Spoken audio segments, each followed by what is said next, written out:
We don't do both. Okay, technical difficulties. We're trying it again. So, as you guys know, I'm an idiot, and idiots say idiot things out loud, and people that know better call you out on it. So, lawyer Jamie's in here to tell me how much of an idiot I am about trying to sue the government on civil rights means. So, we'll talk about that here in a second. We're Almost Agreement at gmail.com. We're on Facebook, we're on Twitter, and YouTube. Go to the website, almostagreement.com. While you're there, check out all the cool stuff we got going on. There's a link to Holaroo 25. Holaroo 2025 is upon us. If you're want to rock and roll on your car in a soapbox derby race down Central with us, registration's open. If you've been cool things and want to add that to our cool things to do that day, you can register with that as well. Or at least mark the date and come check it out. It's going to be a good time. We got a cool rock and roll show that is coming together that is absolutely free. So come out, check it out, have a good time with us, and we're going to do that. We're Almost Agreement. You can find us on Facebook, on Twitter, on YouTube. You can go to the website, almostagreement.com. You can find us on all your favorite podcast providers. While you're in those places, please like, friend, follow, share, text it to your friends, whatever you can do to spread the word. We're going to keep doing shows like we do, and we're going to start here in just a second.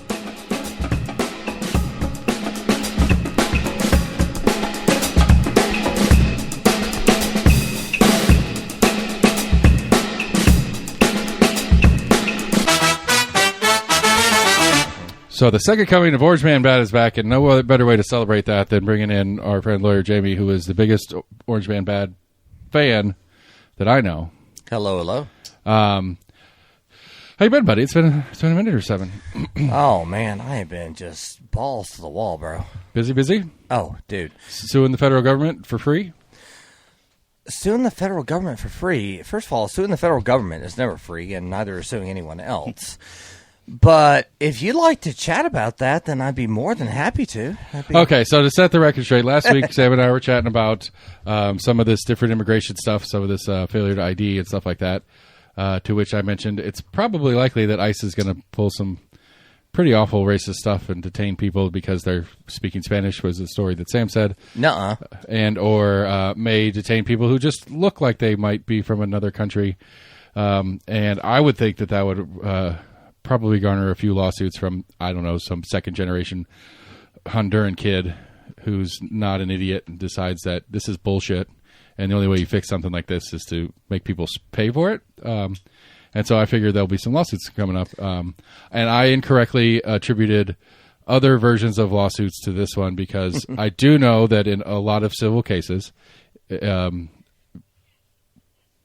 lawyer gets paid as a percentage, usually about a third, of the settlement or winnings or whatever the technical term is. Judgment, thank you, from a case.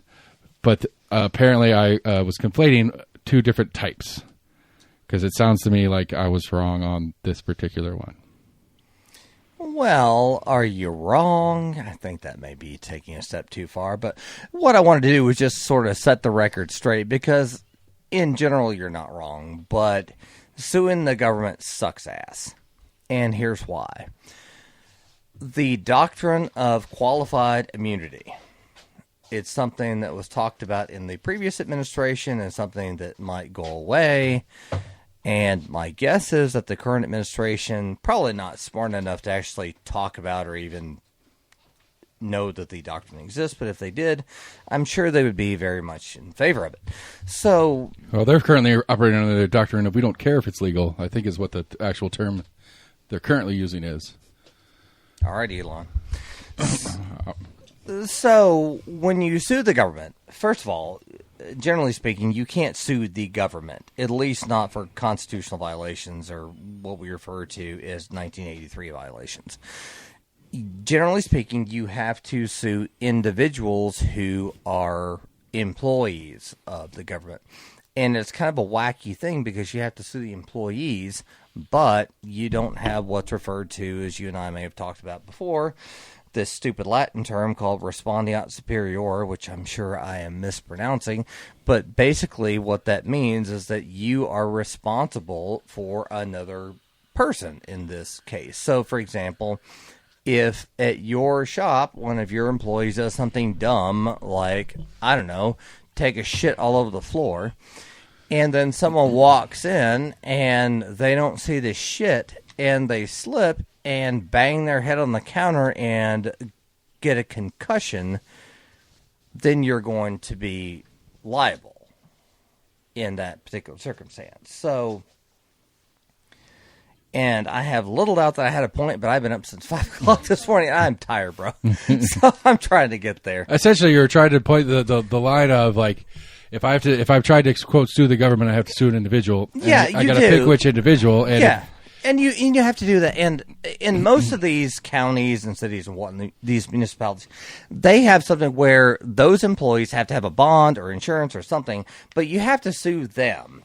But you have to sue them in their individual capacity, not in their official capacity, because otherwise you're suing the government. And again, the government is not responsible per se for its employees being morons. So there's just a lot of layers to it, and they have so many defenses because this defense of qualified immunity means, in essence, that many government officials, unless what they're doing is both a knowing violation of the law and they knew or should have known about it and they did it anyway, unless all three of those things are present, they're probably going to get away with it.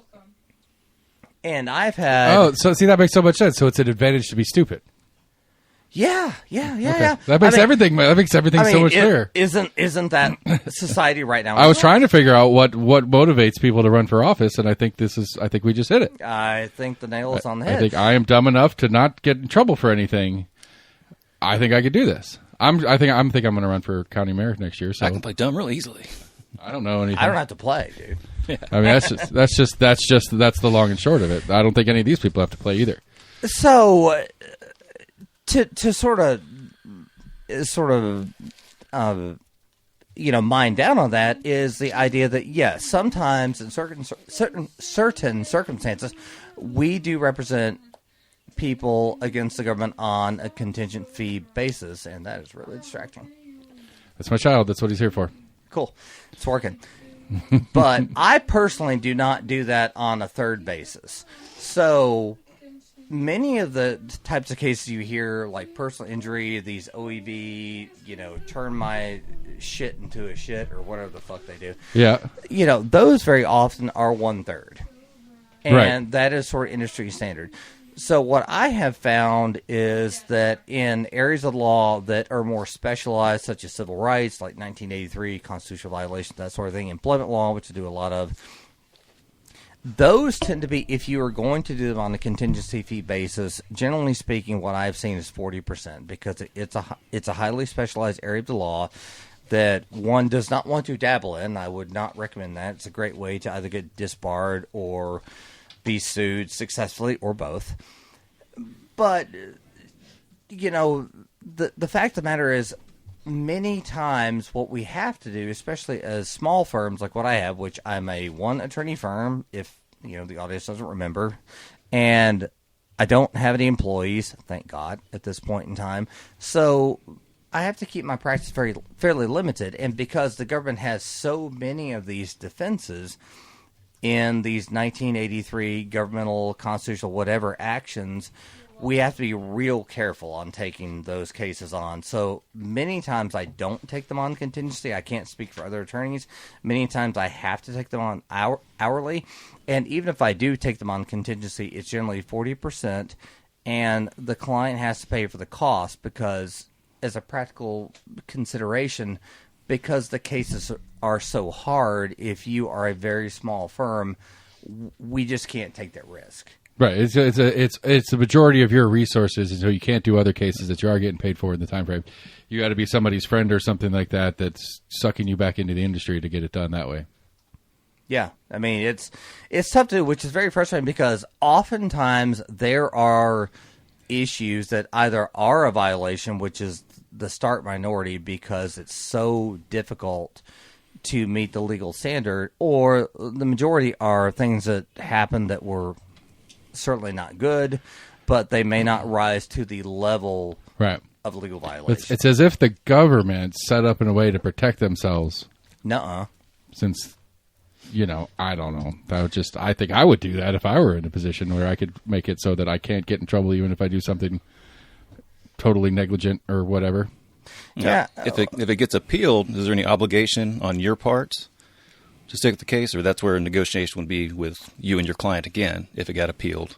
It would depend. Generally speaking, in my contracts I have with clients, it is for, if it's going to be for litigation, Right. then it normally says, I will represent you during the litigation, and I am not committing to representing you on appeal. Gotcha. If the parties wish to discuss, then that would have to be a separate discussion, something like that. Makes sense. So,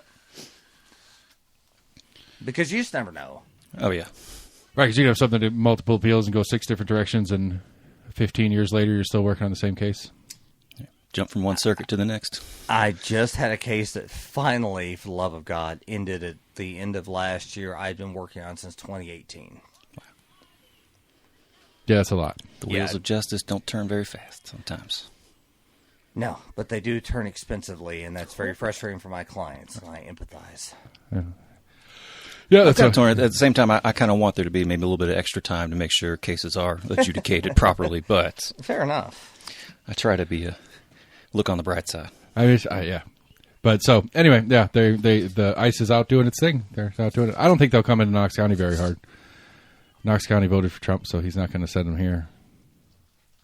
That's why they're all in Chicago right now. That's why he's gotten out of Chicago. We're still at the crux of 2 major interstates. Yeah, but we also voted for him, and so he's not as mad as us.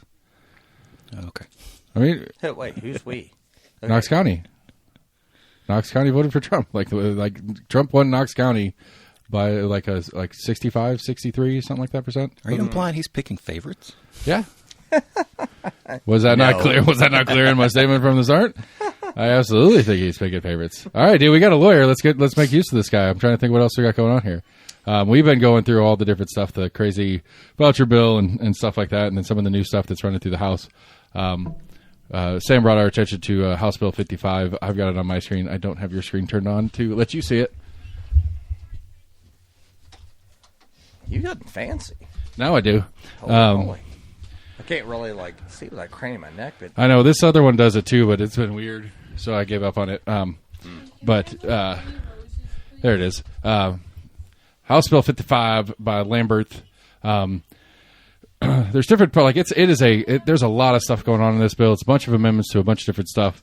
I guess here's the question I have for the lawyer of it is, what is the legal definition of intimidate? what is the legal definition of intimidate? First of all, I don't know. Because this first one says, litters or trespasses upon any real or personal property of another person with the intent to unlawfully intimidate. What are we looking at here? Right, the highlight right there.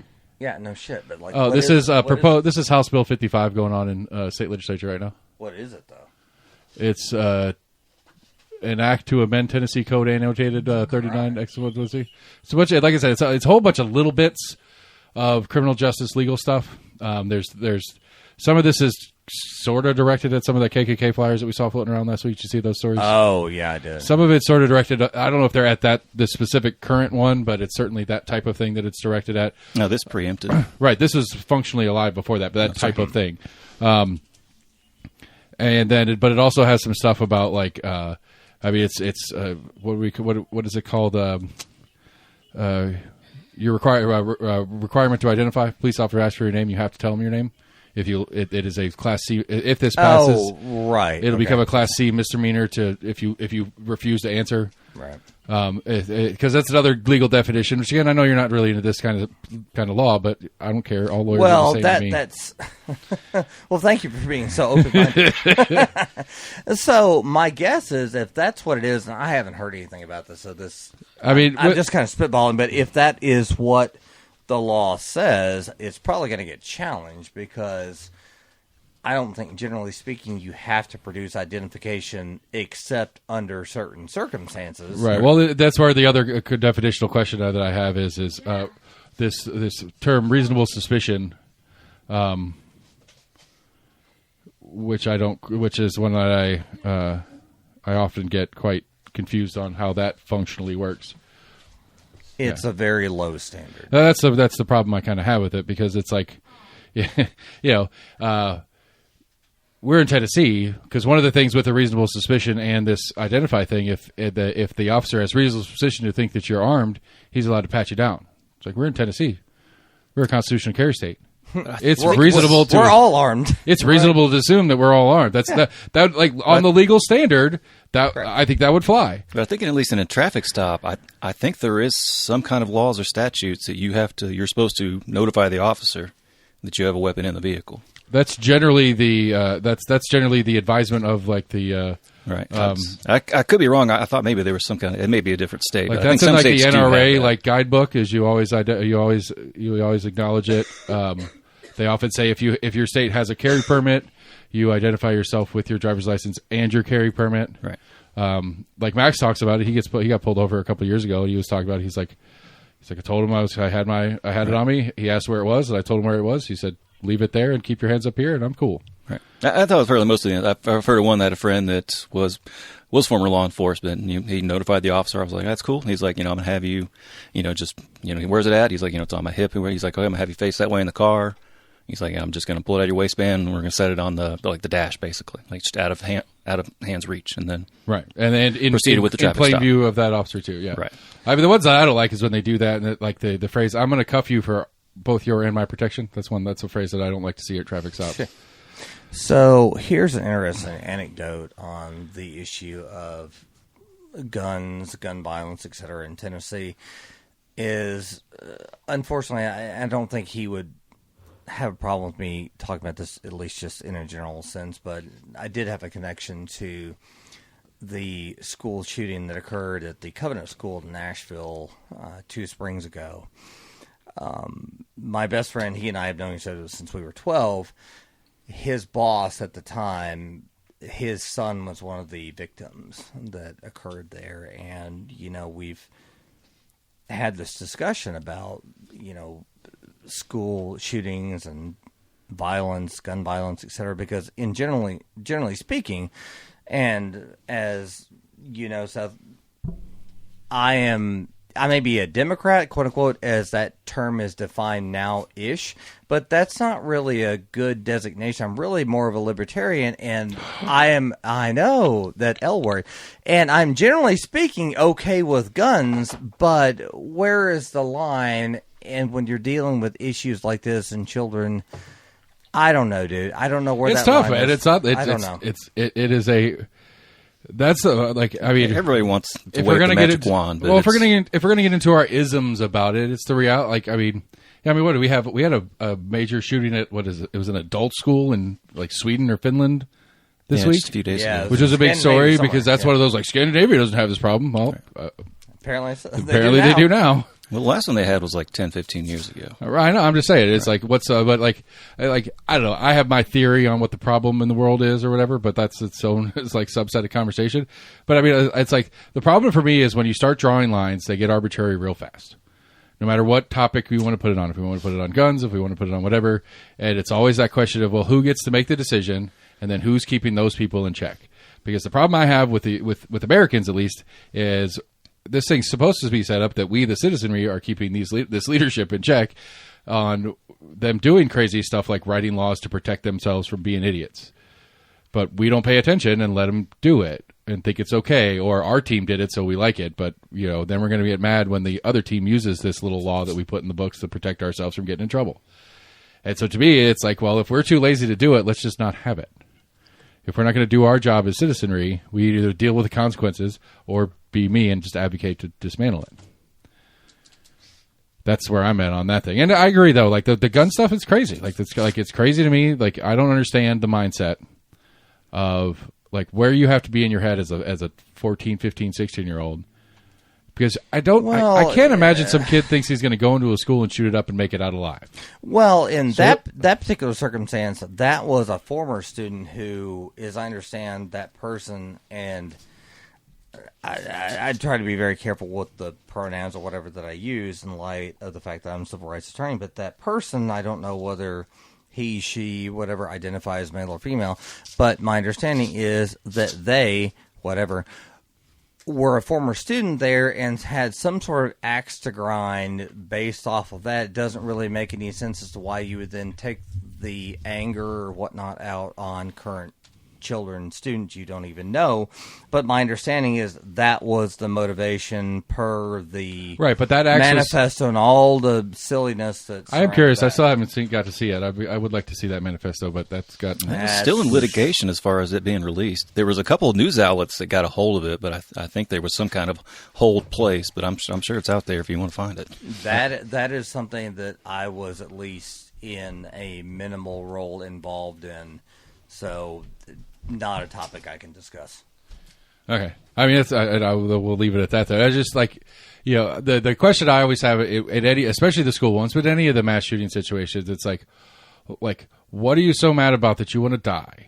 That's really the question. It's like there's a separate sub question obviously in there. It's like, why do these people have to die for you to prove your point? But like, I still don't ever feel like I get the answer. Like, what are you so mad about? Like, what is so awful? And I don't disagree. There's some pretty awful that is the world in general, but the smaller little corners that we have here in the United States can get pretty awful too. But I don't know, like I just like, especially with the kids ones. The kids ones, when they like, that's a murder suicide. That's the only way I could describe what that action is. And I don't know, I remember being a sad kid, but not that sad. Like, it was just crazy to me. I mean, the recent one in Atlanta, I think he disarmed himself. I don't think teachers had to disarm him. That was the one last fall, I believe. We were actually just outside of Atlanta. We were actually in Georgia when that occurred. We were just outside Atlanta over in Kennesaw. Yeah. And we saw the coverage of that happening. But in the larger picture, I don't know. The only thing that I can pinpoint, if anything, and I'm sure I'm way off base, and that is the temperature has just been turned up too high in society. Like, I agree with that. We just need to calm the fuck down. I mean, good God almighty. And Seth, you can appreciate this. From 2015 until about 5 minutes ago, for functionally equivalent, I was pissed off at this whole dear leader bullshit, and I went through this fucking shit the first time. I did everything I could, and here's the deal, dude. I was exhausted. And you're not unique at that. I think that's... No. I'm not saying I'm unique, but here, I don't know if this makes me unique. I'm sure it doesn't. But here's my approach this time. I'm going to laugh my ass off because I didn't vote for this motherfucker. I didn't vote for any of his fucking cronies. I voted for everybody who did not get elected. So this shit is not on my hands. I don't give a fuck. And more likely than not, at the end of the day, nothing's really going to fucking change. The media's going to fucking shit themselves. He's going to act like an asshole. Hallelujah. Praise Jesus. And really, nothing's going to change. Praise Jesus. So this time, I'm just going to laugh, bro. I'm just going to laugh, and I'm just going to fucking go to hell with it. That's why I have this like analogy that I like to throw out a lot. It's the rural French peasant farmer in the middle of the 100 Years' War. As long as the battle... That's very obscure, but sure. As long as the battle wasn't on his farm...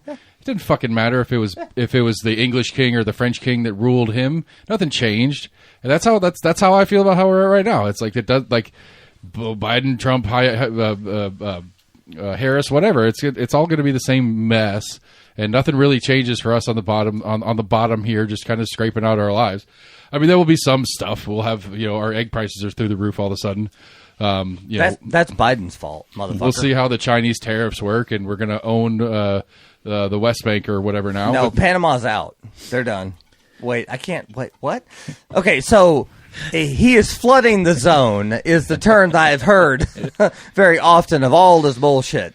But the fact of the matter is, as we all know, ultimately it's not going to matter. Right. But, and I know you're going to smile, laugh, make fun of me, all the above, but I am not 110% against all of his policies this time around. Well, did RFK got confirmed finally, right? Oh, did he? I didn't see that. Not sure. I think he went into the Senate portion earlier this week, and I'm pretty sure everybody was saying the Senate side wasn't the problem. He made it out of committee, but no, he doesn't have to have House confirmation. No, he made it out of committee. I don't know if they've had right. That's what it was. The couple of talking heads that I'd heard on to talk about this, getting out of the committee was the harder part than getting through the full confirmation. If he could get out of committee, the full part was going to be pretty easy. Yeah, I think he made 12 to 11. I think it was on a party line vote. Shocker. Surprise. I mean, that's Anyway, I agree with you that the temperature has gotten and is too hot. A lot of people are just fucking tired of pitching a fit all the time about everything. It's exhausting, and especially when we went through 4 years of something else, and most people weren't feeling that much better about anything. No, I mean, yes, I voted for Biden. Did I think he was the right choice? I thought he was the only choice. Was he my choice? No, but I did go down that road. And was he better? I mean, I think he at least appreciated and tried to promote democracy, so that's great if that's the low bar that we have. But beyond that, I would argue that I'm not sure that he did that very well, but okay. I am not very happy about that. The whole pardon situation at the end, I understand what he was trying to accomplish, but bro, not good. Not good. That was not a good move. I know. That's really. I want to run for president because I want to preemptively pardon a bunch of people. I think that's a cool feature. Hey, can you? Hey, hi. Don't forget me. Don't worry. I'll remember who got me there. I'll be checking my donation records. Yeah, make sure to remember me too. Those donation records will be the start of my list of preemptive pardons. Absolutely. For all crimes, past or future. Lawyer Jamie, he's clear. Thank you. Which is just I appreciate that. Which is it's just a crazy thing. Like it's just it's nuts. The whole situation right now in politics, regardless of your affiliation, thoughts, whatever, it's insane. I mean, if you would have come to any of us 20 years ago and said, "Hey, bro," and we lived through Bush v. Gore, and if you would have come to us 20 years ago, 5 years after that, and said, "Hey, let me tell you about this," we all would have gone, "Put it down and slowly back away, bro." But here we are. Yep. Here we are. But I'm just going to laugh. I cannot go 4 more years of the shit I gave myself last time trying to. Apparently, I thought I needed to save democracy for the world. I don't know, but I can't carry that mantle. I'm out. Yeah. Next generation, pass. Yeah. Well, I mean, but that's the problem. Kids get active all of a sudden, and people get pissed off about that. Well, go for it. I mean, get pissed off, whatever, just do it. That was my Doge joke of the night. No, I missed it. Sorry. Oh, wait. Because that's one of the things that a lot of people, like, these children are 22 years old and they have access to all these things. It's like, what is the age part of the problem? Like, they're not mature enough to handle the information, or they shouldn't have the information because nobody should have that information? What's the complaint here? Like, what is the age range where it's okay to be a complete racist piece of shit? I didn't get that memo. Personally, legally, 0 to 1,000. Oh, okay. I think, right? We are. This is America. You're allowed to be a racist piece of shit in America. It's encouraged now. I mean, DEI. I mean, Dale Earnhardt Incorporated. Because that's all they got left. Bring back Budweiser. I mean, like, okay, so there's... Oh, man. There is part of me that, like obviously this is the most absurd version of trying to get backwards to some sort of logical thing, but there is part of me that's like, why do we have a black caucus in Congress? Are black people specifically different in what they want out of their government than other Americans are? Is there a white, old, asshole dude caucus? Because there's a lot of people in Congress who would qualify. I mean, that's the argument that's everybody else that's in Congress. Okay, cool. Right, yeah. Except for the handful of white ladies, but most of the white ladies there are Republicans, so they basically be white old dudes in disguise. All the Marsha Blackburns, all the Marsha Blackburns. Hey, you want to get upset in 2 years when she is our governor, then you can get upset. That's something to get angry about. Oh, by the way, I wanted to share with you that very exciting for me. This past week, I learned about podcasts. I've been on podcasts with you, but I've never listened to one until this past week. So now I figured out how to listen to them. So now I've been listening to your podcast. So now I've been listening to your bullshit, and I know what the fuck you're talking about. So I know exactly what the fuck you're talking about, bro. So we called out. I don't feel like that's called out. I take that as a compliment. You are more informed from listening to our podcast than you would have been otherwise. Absolutely. Outside of my podcast, did you know that Marsha was planning on running for governor of the state of Tennessee? Yes, I did. But fuck you then. I mean, you're pretty, but not like that.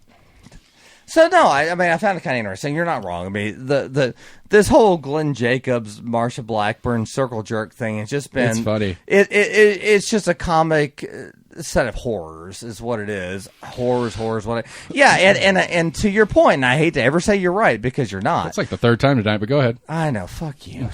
Okay, this is what happens. Now I know why you bring me on once a year. It's so I can be like, yeah, you're right 3 times in the last year. Fuck you. I mean, whatever. But you're not wrong in the sense of, yes, Marsha's going to run, she's going to win, and then she's going to put Glenn in fucking Her Senate seat? in her Senate seat. Of I can course see she that. is. And you, dumbass, I love you, bro, but I listened to that shit. You were so fucking wrong that you don't think she's going to run for a second term. Dude, you were so fucking wrong. I'm see. sorry, but you're smoked on that We'll one. see. All right, we got Yeah, we got okay. 6 years of Challenge- 6 years before we Challenge accepted. I thought she wouldn't run. Were we talking about running for governor again or running? Because I think we Run went for into like her running for governor. president. Well, because my governor, theory of the case second is term. I don't think she's going to run for governor the second time because she's going to be running for president.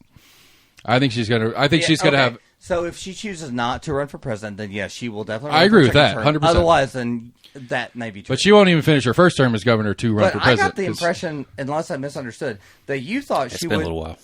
Yeah, I can't remember. But No, he did. He said she would be a one and done governor. that's what I thought. Yeah, and I was like, yeah, no, that's it. No, Maybe that was a mistake for taking a politician her at their e- possible word of like she had some Yeah, interest but- in okay. retiring and spending time with her family. 80 is yeah, not old Biden to run for said office that anymore. too.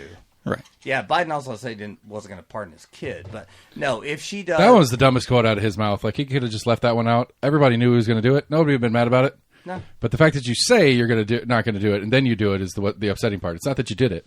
right. Correct. It's that it was just like we all know you're going to do it. Don't say it. Just don't say it. Stop talking. Right. And he did it anyway. well, Well, I think it was the right thing to say at the time when case was still ongoing. the problem is I can't imagine the uproar if he would have been like either A, just said nothing and just be like, oh, or B, said, yeah, I'm probably going to pardon him whenever this is all over and done with. I think they took the third lesser of evils, I guess, in that. I don't agree that he said it, but I think at the time, I guess it was the most political. I'm not going The to. problem least- with Joe, and the problem with Joe that goes back to 1971, thereabouts, is he is a gaffe machine, and he doesn't know when to shut the fuck up. So one of the things that I tell my clients very often, and they don't listen to me at least 95 to all the time, and that is when it's time for you to give your deposition, which is, that one magical time when the other side gets to ask you all kinds of shit and I can't do a whole lot, is listen to the question, make sure you understand the question, answer the question, only the question, and then shut the fuck up. Right. And people, whether it's my clients, and it's not unique to my clients, anyone's clients, or Joe Biden or whoever, they don't know when to shut the fuck up. And he didn't know when to shut the fuck up. I think they get more information. It validates the answer, but it can have the opposite effect. Right, It's like, absolutely. it sounds like you're just making up more and more and more. No. Right. He's very right. You're just digging. You just keep on digging. Yeah. That was that. Yes, that was our former president to be replaced by this. So this is the mess that we're gonna woosaw it. We're just like we're gonna let it ride. It's what it poopy. Let it flow. Anyway, you Lasso fans out there might get that one. Anybody else thinks I'm talking weird? Local news: cops are getting more horses. They're going to get 4 now. We're going from 2 to 4 horses. We went from 0 Double the budget.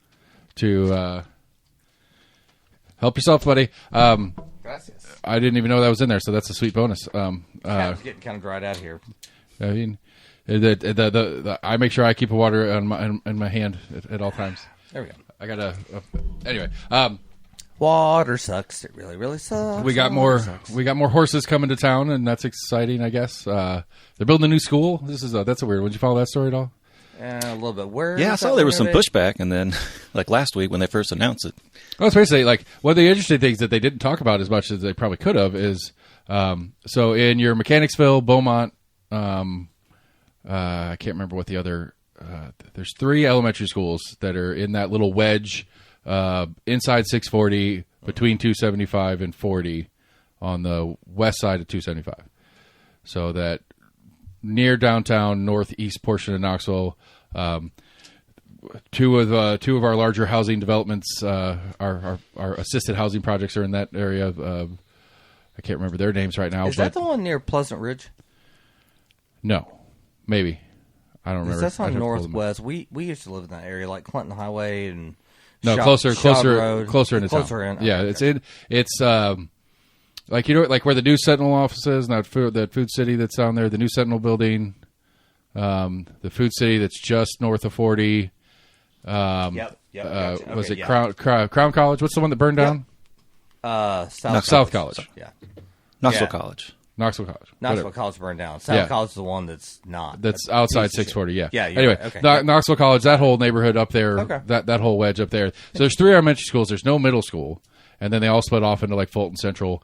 Some of them go to West High School and stuff from there. And so one of the things that's weird in the current format, because there's no middle school there, there's some kids that'll go to Beaumont Elementary, which is just north of downtown, and then go out to Bearden Middle School, and then go to Fulton High School.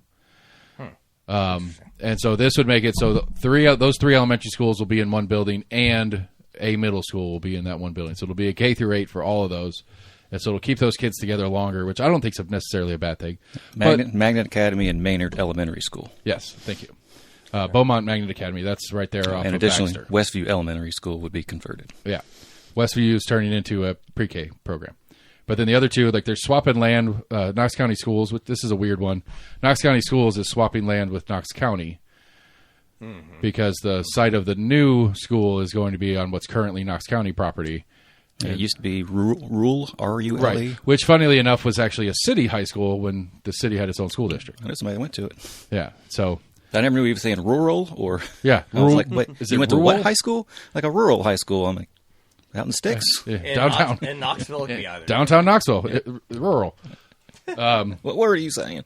But yeah, so some people are mad that they're losing their closer. I'll tell you what, we've been talking about in past weeks, we've talked about the funding thing and how PTOs do their little projects. My Rocky Hill Rams over here, their PTO did a real dumb one this year. They put some signage on the outside of the building. It's not the LED sign that's way out front on the road. It's on the building, but it looks like an old Kmart. Like it's like a building sign, like a store would have in a strip mall. That's now on the side of my Rocky Hill Elementary School. I'm quite bummed out about that purchase. Can't buy books, so we're going to buy stupid stuff. Should write your PTO members. Well, it's not my PTO anymore because I don't have a student. I thought the mixture of K through 8 was an odd thing. I know Farragut does it kind of weird. They've got like a Farragut primary and elementary where they kind of split up the grades a little differently as well. Well, they're all, but then the middle and the high are on the same campus. Right. But I mean, as far as like splitting up the grade levels. Yeah. Like I think Farragut primary is like K through 2nd or something like that. I mean, the middle school that I went to when I was in Wisconsin was an elementary middle combo. I went to it. I didn't go to that elementary school, but when I finished, when I got out of 5th grade, most of the kids from my elementary school went to this middle school that also had its own elementary school attached. Right. Weird diamond shaped building. Right. But that was how they did it. I don't know.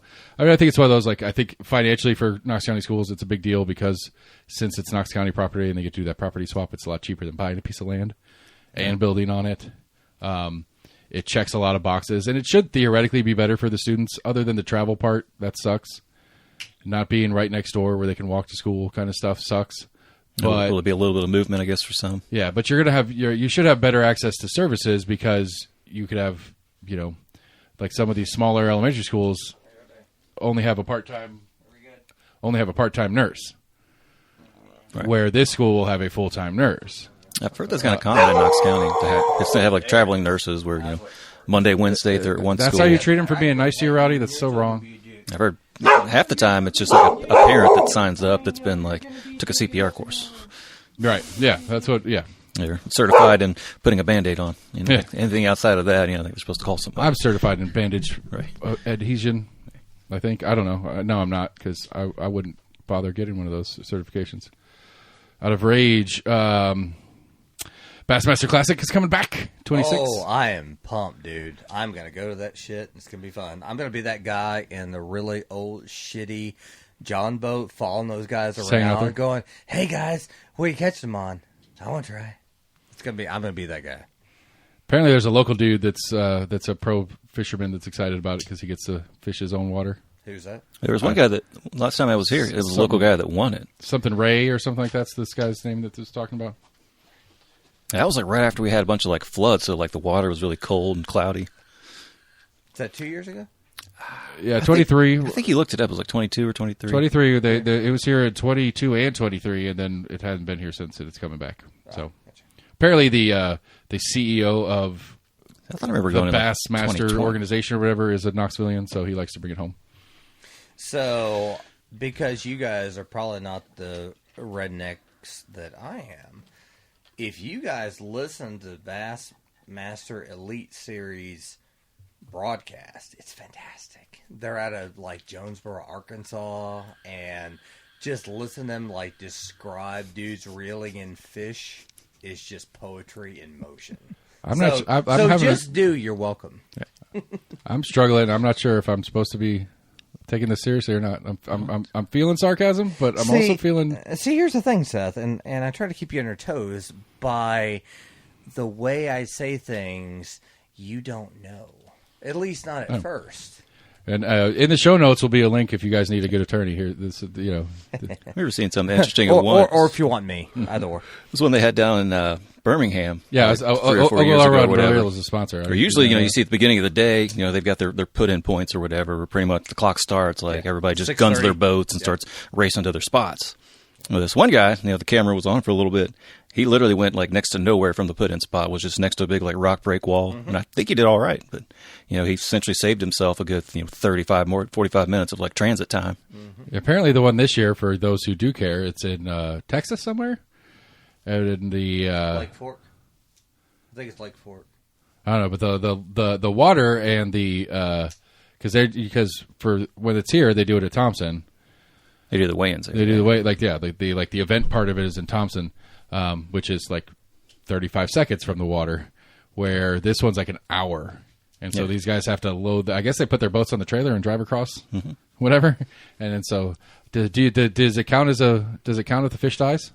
No, it does not, and it is at Lake Ray Roberts in Fort Worth, Texas. Right? Yeah, but no, and unfortunately, this is something I know something about, and I'm kind of embarrassed to say this, but no, the fish have to be alive.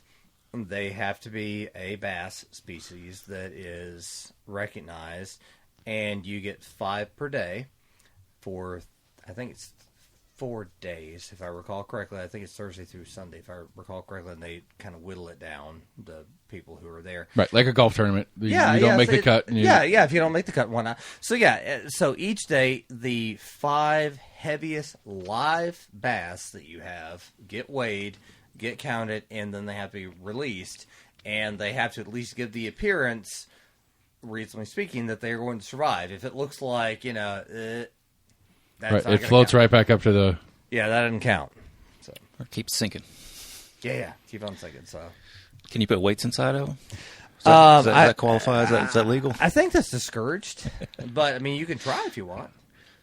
Are there legal ramifications for it? Or I just get a bad name and I still get to be the winner? There was a viral video going around of some guy Trump that did it.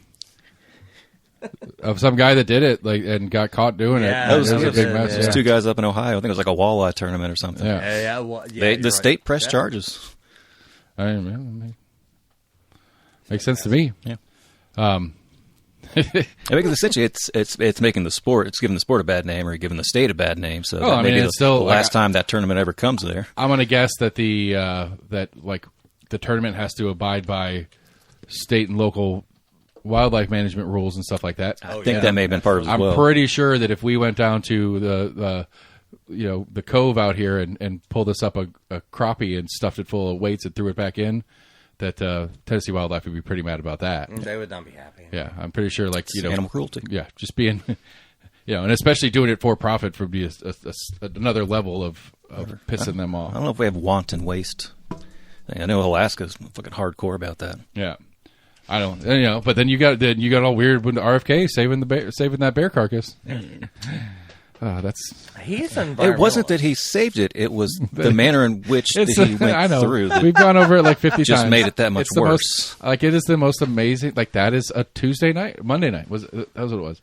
Ryan Grimm looked it up. He went back and worked it backwards from the news article and figured out that it was on a Monday night. That this is RFK's Monday night in the city. He's leaving the city to go doing some falconry, and then having a big dinner, and then flying out that same night. It's just a Monday night for RFK. What are you doing on Monday night? Yeah. May I disclose something that may or may not be somewhat embarrassing? You do what you want, man. I am actually related to the Kennedys, and we're a lot closer than I would like to disclose. There's just one bad one. The rest of them got killed. Then that's why you're afraid to be closer related because the cousins die too. John Jr.'s coming back. I saw it, man. I saw videos. He was going to come back in Dallas, Texas. Oh, absolutely. He didn't die in an airplane crash. I mean, they're all yeah. pilots. Okay, so speaking of dying in airplane crashes, can we all just discuss the fact that aviation's been a little weird in the last week or so? It's been a little odd between... We have the issue in the Potomac with the Black Hawk and American. We have apparently 6 individuals, Mexican nationals. In Philly, yeah. In Philly. And apparently, gosh, I feel bad for the girl, the family. She'd been through this apparently long, drawn-out medical procedure process and whatnot. Yeah. And she had survived, and she's going home, and then she fucking dies in that plane crash. Dude, take me out at the beginning. That's awful. That's rough. I agree. And then we had at George Bush, whatever bullshit, airport in Houston, they evacuated on the runway because engine caught fire or something like that. Fire failed. Yeah. And then the last part, I don't know what happened with this. A plane of 9 people or something got lost in Alaska. Like, what the fuck is going on? Like they're still searching. That one's probably not that rare, though. The Alaska one. Well, it's unheard of with how expansive and remote. Yeah. It made news. Yeah. Right. But I mean, like, okay, so the Philly one, tragic story. That's awful. 100% tragic story. Doubly tragic. Like, in and of itself, it's tragic. And then you add the backstory to it, which I 100% agree makes it doubly more terrible of a story. But we were down because that happened at like 7:30 on Monday night, Tuesday night. Yeah, it was in the evening time. And we're pretty religious about watching our Jeopardy, and it interrupted our Jeopardy. And I would argue that would not have been breaking news interruption worthy had it not been 2 days or whatever after that other plane crash. Because then we had another one where like a couple planes hit each other on the runway earlier this week too. Yeah, it's like a Japanese airline, like wonked wingtips. One was stationary, right? Wonked wingtips or whatever. It wasn't anything dangerous, but it's still just kind of like, what are we doing here, people? Yeah, it's just been kind of odd because I'm sure you know, I mean, aviation, statistically speaking, is the safest form of transportation. Right. But we've just been having all these sort of weird incidents, and it's just that doesn't happen. So I mean, this is one of those that, like, I feel like this is one of those that's got, like, it's always kind of a murmur, and it's just never loud enough because there's too much other loud stuff in front of it. That there's been like the air traffic controller shortage and stuff like that's been a thing that kind of like it's a sub story that just pops up here and there all the time. There's positions that are just kind of like overworked, working long hours. I mean, there's an easy way to fix this, guys. Prison systems is notorious for understaffed. Well, we can fix this, guys. This is not a problem. So these diversity, equity, inclusion programs, or DEIs, or whatnot, Dale Earnhardt Incorporated. So there's not going to be any employees needed in any of these programs any longer. So they can go to work for ICE. They can become air traffic controllers. I mean, all you need to do is move these motherfuckers around. Right, just reallocate some of the workforce. I mean, what the fuck? I mean, DEI, air traffic. I mean, you can fucking do this. I mean, you're amazing. These federal employees, they can do whatever, man. We're going to be fine. Yeah. We're going to be fine. They're like jigsaw pieces. We can just pick them up and just plug them in somewhere else, right? You can still make a puzzle. I mean, I don't know, because the other one too that's one of those murmur stories that happens constantly is how out of date all the hardware is. Yeah, like all the equipment that these guys are like. Some of it, I heard it mentioned. I mean, they've mentioned like, oh, we're using World War II era. Like, yes, radar, the technology itself is World War II era, but it's still functional. People still use radar. For better, my car does. Right. So, for better or worse, and I don't really know why I ever got into this. I probably could figure it out if I talked to my therapist long enough. But I've had this interest in aviation for a long time. So I watch all these shows, all this bullshit and whatnot, which I wouldn't ever recommend. But many instances with the air traffic control towers and whatnot, they're still using those little boards, which they kind of look like these little magnetic, have an awesome day that you would find on your desk, and they move them up and down on this little board, and it's whatever plane's like the next one to take off, and it's really kind of an antiquated system. Right. So to your point is, at least in many of these air traffic control towers, they're still using this vintage honestly 50s technology, right? which is very concerning. And like, I have to bring this back into government and politics because one of the things that's already been pointed out, and Trump and Doge is gutting all sorts of stuff, including the FAA and all that kind of shit. Are these things related? Maybe, who knows? That's not my point at all. But we have this expansive system of air traffic control and flights and how this whole thing works at airports. Airports are all municipal facilities. There are private airports that exist, but the airports that we're bothering talking about are municipal facilities. The airport here in East Tennessee is actually technically in Knoxville. The property that the airport sits on is Knoxville municipality. So if you looked at a map, did they Blount actually County. bubble it out? No, dude, it's in Blount County. It's Knoxville. It is literally the city of Knoxville owns that property. That may be true, but it's still in Blount County. But it is. I don't know if it's considered city district. It is annexed to the city of Knoxville. Because that would obligate KPD to operate, I would think. I think Well, airport grounds is just TSA. The airport outside of authority arresting. The airport authority has their own police and TSA. Right. I forget about airport authority too. Right, but the airport authority is answerable to the city of Knoxville government, not to Blount County government or whatever, as well as the FAA. Just look at a map, I wonder if it's just bubbled out. It's like one little yeah, it's just that's part of Knoxville too. Right. So, according to the AI overview on Google, the Metropolitan Knoxville Airport Authority, or MKAA, owns McGee Tyson Airport in Alcoa, Tennessee. The MKAA is a public service corporation that also operates Downtown Island Airport in Knoxville. Yeah, I didn't know it operated that airport too. So there you go. Interesting.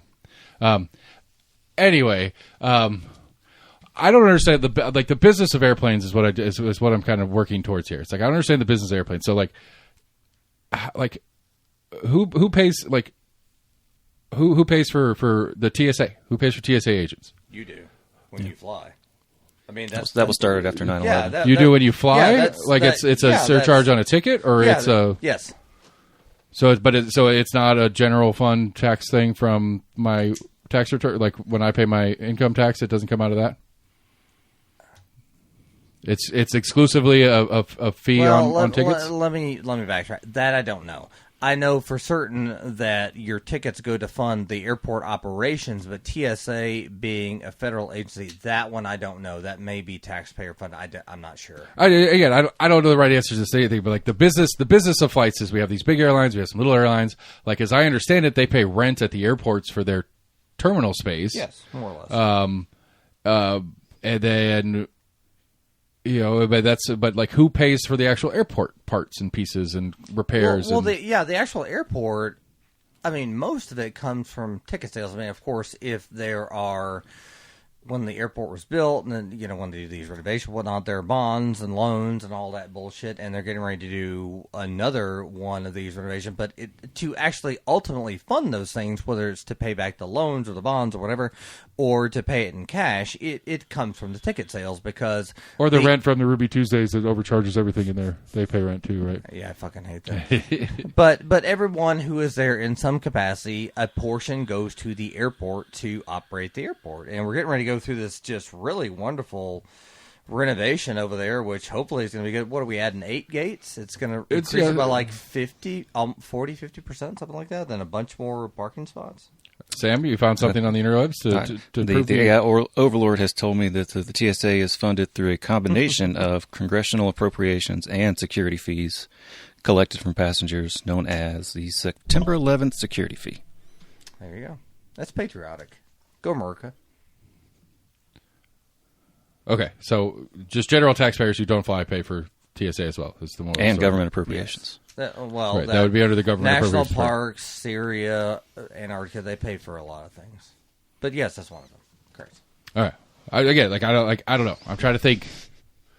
Like, I mean, it makes sense as far as like the infrastructure of the city, the state, the county, the federal government pays for roadways and stuff like that, and for the security measures that go into those things. I don't know. Like, it seems like I just can't understand. I can't wrap my head around the business model of an airport and or an airline with as expensive as everybody claims it to be to do, but then you have like $49 one-way tickets, and it's like, and Like, I just don't understand the business model of how this whole thing goes. Okay, so $41 one-way tickets. Okay, so that's where you start, and then most people have to come back, and some people take shit with them, and some people even bring that shit back, and other people have things like strollers and wives. Look, I'm sure. And then they pay hundreds and hundreds and hundreds of dollars to get on the plane first and put their shit. This sounds like a personal story. And then when you get down to it, really, you might as well have just flown fucking Delta, because then you could use your goddamn mileage. What were we talking about? Hold on. I'd say it's like a lot of businesses. If you sell enough products or provide enough services, you can discount one small area because you'll recoup it in another area. It's called a loss leader. Yeah, what he said. That is the term I've never heard. Sorry. Yeah. I've got certain parts. I'm not going to play smart. I couldn't play smart if I tried, but yeah, I mean, I got certain parts of my practice that you would say is a loss leader. I take a lot of calls. It's common in business. Yeah, I mean, you see like what's selling. It's like, okay, I need to discount that, but that's still really popular, so I can raise that up and still offset the costs. I mean, obviously, these guys must be making money, or they wouldn't be doing it. No, I mean, but they're federally protected, which is a subset of things that I don't understand about it too. We don't have time for all this. I know we don't, because actually, I actually, unfortunately, we do have to do a short show tonight because I got to go cover, because I got a sick employee that got to get out of work. I'm sorry, it was not planned. It was already in motion. It was either don't do anything or do a short one. I figured a short one was better than nothing. I'll get you back sooner than a year. Okay, that's what she said. I promise. That part too. Yeah. So give me a. We got a couple more minutes if you got anything particular that we want to get while we got a lawyer on site. Other than we didn't learn anything about what were the two terms I was asking definitions before? Reasonable suspicion, which is bullshit, and reasonable articulable. Oh, like I was saying, the officer is going to have to go to court at some point and be able to, if it is a jury trial, or convince the judge. If it's just a jury or a judge deciding the case, but the police officer is still going to have to explain. Sorry, go ahead. You have more experience. I've just seen it on TV. He was looking. I'm listening. No. The only thing I was going to interject is, and Seth, and I don't know if you remember this, but I had been working on a civil rights case for several years, and it was against several officers and law enforcement agency up in Sullivan County. We ultimately, finally, after a long time, we settled that case back in December, and one of the things that came out of that I don't know, I mean, it was not in the settlement agreement, which is public record, by the way, but it was not in the settlement agreement, but what seemingly, at least, has come out of this as a very positive development that, again, they've not said, well, because you did this, then we were doing this, but I would say it stands to reason. We now have body cams in Sullivan County, Tennessee, up there in Bristol and Kingsport on those officers, so that what happened in this case hopefully never happens again. Right. And that's very satisfying to me. Good. That's pretty awesome, actually. I like that. That's the other one. We can finish on this. I'd like to see JB's take on this. Have you followed the story of the KPD's real-time crime center and what's going on with that? Do you know anything about that? The real-time crimes. I don't know. Can you elaborate? Okay, so I'm sure you're aware that KPD moved into the old St. Mary's Hospital building, renovated as a whole new complex. Yes. So somewhere in that building, there's going to be a room that's going to have a gajillion monitors, and any currently existing outdoor camera will be linked into it that is city property and or KPD property. They're going to be adding cameras as part of the thing. And any private industry who wants to give if they have the right equipment, can give their outdoor cameras over to this system as well. And this goes back into a couple episodes we had you on ago. It's like, what is my defense? What is the appropriate defense in privacy? And the only one that I can come up with is none of your fucking business, which you told me is the correct defense, which did get me in trouble with the city councilor because I was trying to explain it to her and she thought I was yelling at her, but I was not yelling at her. I was just explaining to her, this is the only defense I have. It's none of your fucking business. That's all I got to say. Yours very passionate. Right. And so, I keep, every time I bring it up and I'm talking to people about it, it's like, well, you as an individual have no expectation of privacy if you're walking down Broadway. It's like, I agree. I understand that. But would KPD be cool with me just setting up cameras places and watching people? Do I get access to KPD's cameras? That's the funny one, which Scott agrees with me, by the way. He thinks we should. His question is, why would you watch them? It's like, that's not the point. The point is, I should be able to. It is public property, And nobody has an expectation of privacy, so I'm not violating anybody's rights by watching the video that's there and using the service that my municipality has. But I don't know. I don't like this. It's one of those, like, I'm actually actively trying to get a sit down with Chief Noel to talk to him about it, because I did mention to it the one time I did meet him about a year and a half ago, and I was like, we don't have time to go down this rabbit hole. I do want to talk to you about this. I'm here for business reasons, not for political reasons. So we're gonna stuff that in the back pocket. So I'm just gonna go ahead and put it out there that anytime that you're meeting with any of these government officials and whatnot, if you feel that you need a representative, a lawyer present, pro bono, pro bono. Absolutely. Okay, bro. just checking. Oh, when it comes to that sort of stuff, oh yeah, let's do it. All right. When I get Noel in here, you're going to be sitting on a mute mic, or your mic's only going to feed to me but not record. So it's just when you got to tell me to shut up or whatever. Like, excuse, I need to confer with my legal team. Right. Right. You can mute me whenever you want to. And I deserve to be muted. I'll just put my hand over so it's all muted on the microphone, so you can't really hear what we're saying the whole time. Sounds like fun. But it's just but again, I intend to have this conversation with you. It's like, I'm not trying to pick a fight or anything, but it's like, I get it. I understand you're one for it, for you and your officers, and it makes total sense. But this is to me, the simple one is just because you can. This is like the A-bomb conversation. Just because you can make a thing, should you? Is this the society we want to create for ourselves moving down the road? Because I understand the practical positives for the police department on it, but I don't like it. It makes me uncomfortable, and I don't know how to articulate it any better than that. Well, what was that movie? Was it The Minority Report, or maybe it was a different movie where they tried to stop crime? That's the pre-crime one. That's Minority Report. Yeah, okay, that one. Yeah. I mean, it's the same sort of thing. I mean, okay, yeah, atom bomb and any of these things.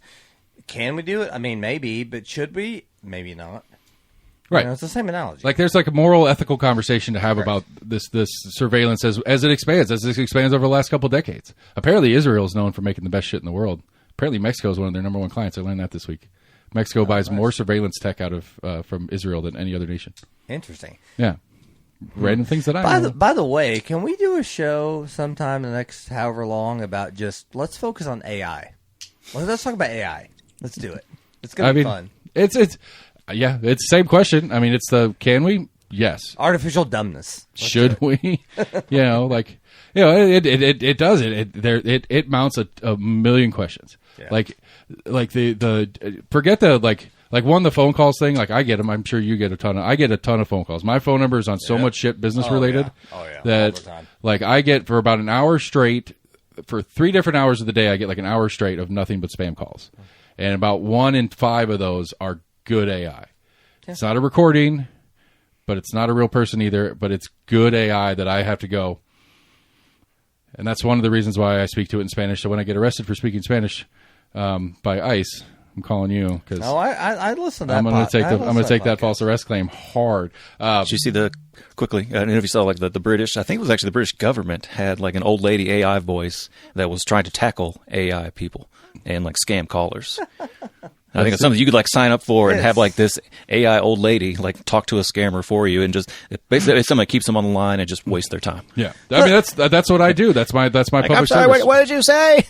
The whole issue fascinates me because, in fact, even toward the end of last year, because that's when all the lawyers do all their continuing educations between Christmas and New Year's, because we're running out of time.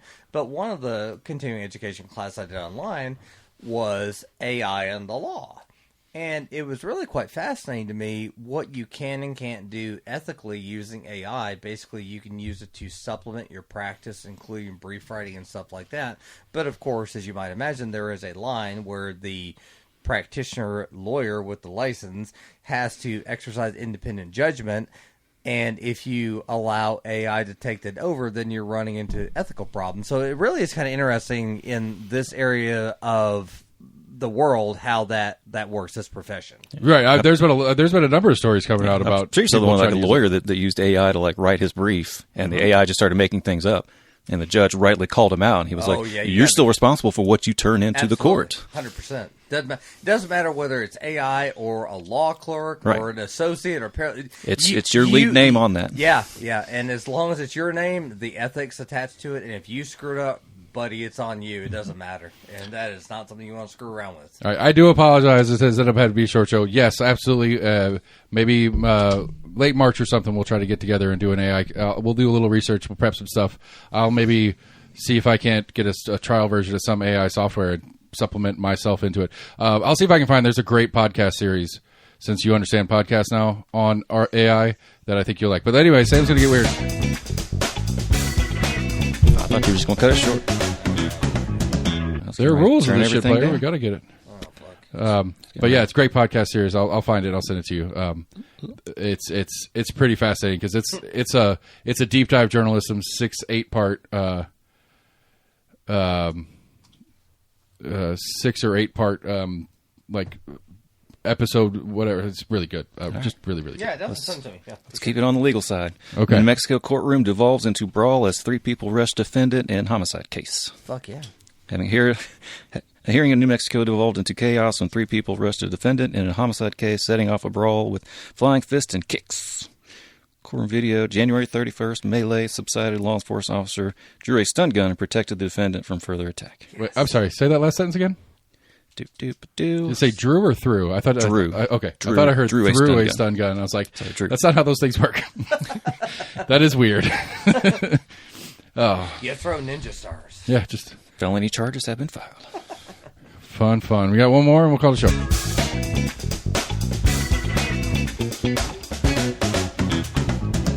The number of venomous snakes removed from this Australian yard will make you shudder. Absolutely. They're Australian. They're killing you. Already does. Yep.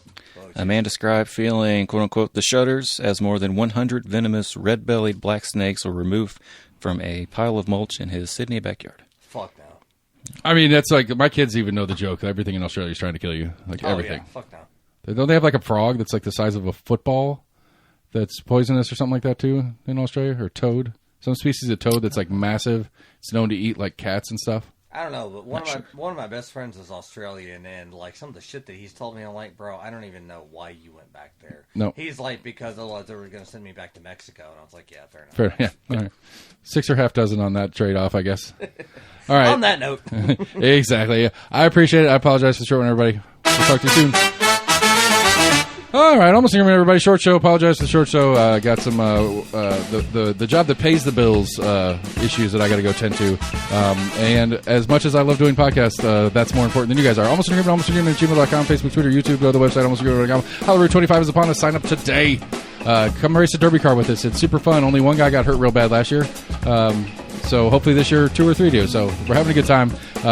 He was the first person to ask me when we were racing again, so I'm pretty confident that he had a great time getting hurt. So almost in agreement, everybody. almostagreement@gmail.com. Go to your favorite podcast provider. Hit us up there. Tell us what the cool things are that you want to hear us cover. If I'm missing stuff, and anything else you got to do, tell us your friends about it. Share, like, friend, follow. Thanks, Jamie, again for coming on the show. We'll talk to you guys later.